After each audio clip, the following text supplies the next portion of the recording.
Prof, thanks for your time. Why are these opportunities that are open to black and coloured students or academics not being taken up? Thank you for that, Tuli, and thank you for having me on the program again. I think the Ministerial Task Team did a whole lot of research and so on, and came up with a list of recommendations. And the recommendations begin all the way with the PhD pipeline, and then go all the way through to things like institutional culture and oversight by Department of Labor and the Department of the Higher Education and Training and so on. So it's the whole pipeline, if you like. That's a challenge. There's no question that progress has been made, in the recent times. I mean, for instance, at the undergraduate level, there are now 74% of the total number of students in the system are now black African. There are more women than men in the undergraduate sector.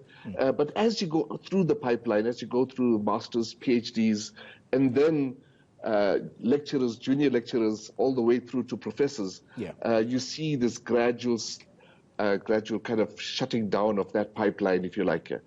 So the Ministerial Task Team's recommendations really focused at each of those points and made a set of recommendations to the minister, which hopefully will now be kind of acted upon. I'm going to talk to you about the recommendations in a bit, Prof, but you mentioned something very interesting in your response, that issues of institutional culture may have had a role to play in these people not taking up the opportunities presented to them. What is your sense there? What is this reluctance about? Does it have to do with institutions not being conducive to the culture that makes them comfortable?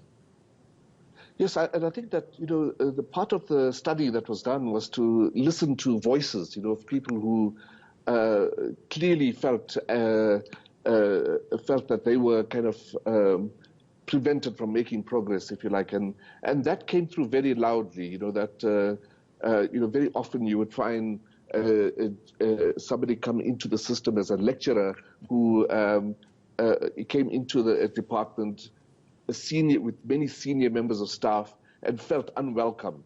Felt that he or she was being sidelined, was given a heavier teaching load, was not brought into the research projects, and so on.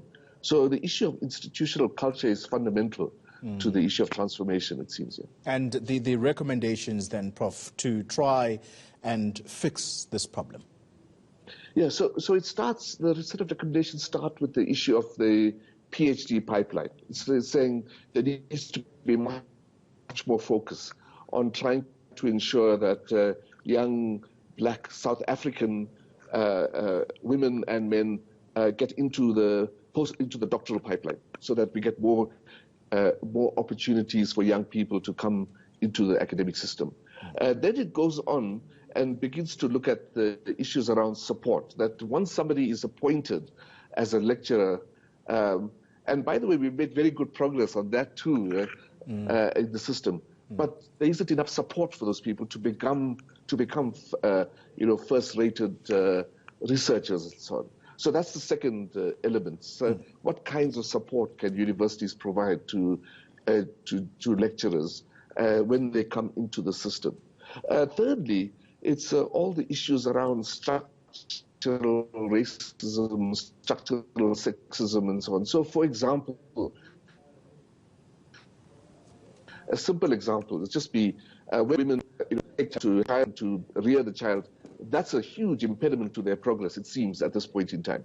That needs to change. I mean, we can't have that. And then it goes on to look at a review of existing promotions policies, selections and promotions policies. Are there structural impediments there that prevent young people from making progress.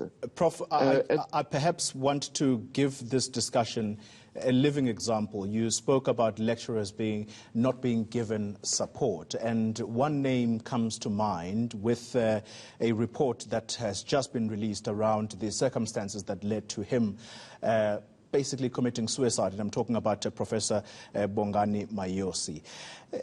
Is that what essentially we're talking about when we say black academics are not being supported in these institutions and they end up in the situation that Professor Mayosi found himself?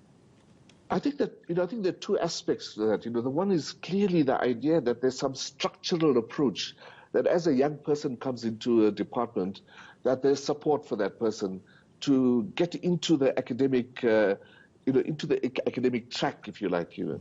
By the way, there's a lot of apprenticeship that goes on in developing yourself as an academic. You really learn from the people that you are around. And if that opportunity is not there, then that's a huge impediment.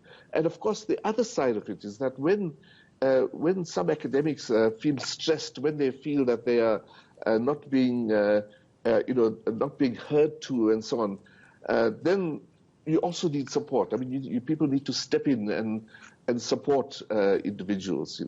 And I think that a lot of that has to do with institutional culture, it seems to me. Professor Power, thank you very much for your time.